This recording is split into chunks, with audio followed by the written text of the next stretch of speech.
தாய் தமிழ் உறவுகளுக்கு வணக்கம்.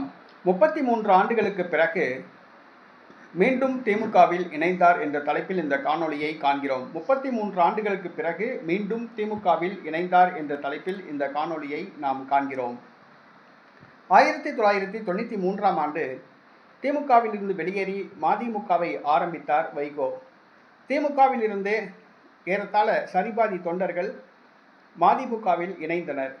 ஆனால் வைகோ அவர்களுடைய அரசியல் சாணக்கியத்துவம் இல்லாத காரணத்தினால் கட்சி அதால பாதாளத்துக்கு சென்றது.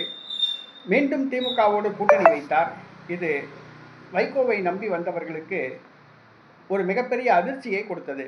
அவர்கள் மீண்டும் திமுகவில் இணைந்தனர், அதிமுகவில் இணைந்தனர், மாற்றுக் கட்சிகளில் இணைந்தனர். இந்த சூழ்நிலையில் 33 ஆண்டு காலம் கழித்து மதிமுகவை சார்ந்த முக்கிய தலைவர்கள் தற்பொழுது திமுகவில் இணைந்துள்ளனர்.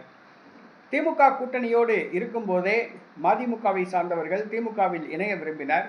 ஆனால் கூட்டணி கட்சியினரை திமுகவில் இணைத்தால் கூட்டணியின் போது தேர்தல் நேரத்தில் பிரச்சனை வரும் என்ற காரணத்தினால் கூட்டணி கட்சியினரை திமுகவில் சேர்க்க தயக்கம் காட்டினார் மு.க.ஸ்டாலின்.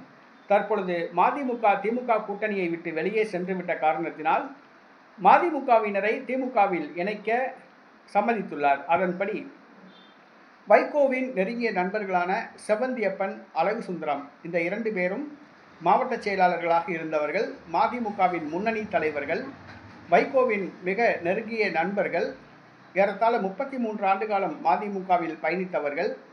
வைகோ பொடா சட்டத்தில் கைது செய்யப்பட்ட போது இவர்கள் 2 பேரும் வைகோவுடன் பொடா சட்டத்தில் கைது செய்யப்பட்டு சிறைக்கு சென்றவர்கள். தற்பொழுது மதிமுகவிலிருந்து விலகி நேற்றைய தினம் திமுகவில் இணைந்துள்ளனர். 33 ஆண்டு காலம் கழித்து மதிமுகவை சார்ந்தவர்கள் மீண்டும் தாய் கட்சியான திமுகவில் இணைந்துள்ளனர்.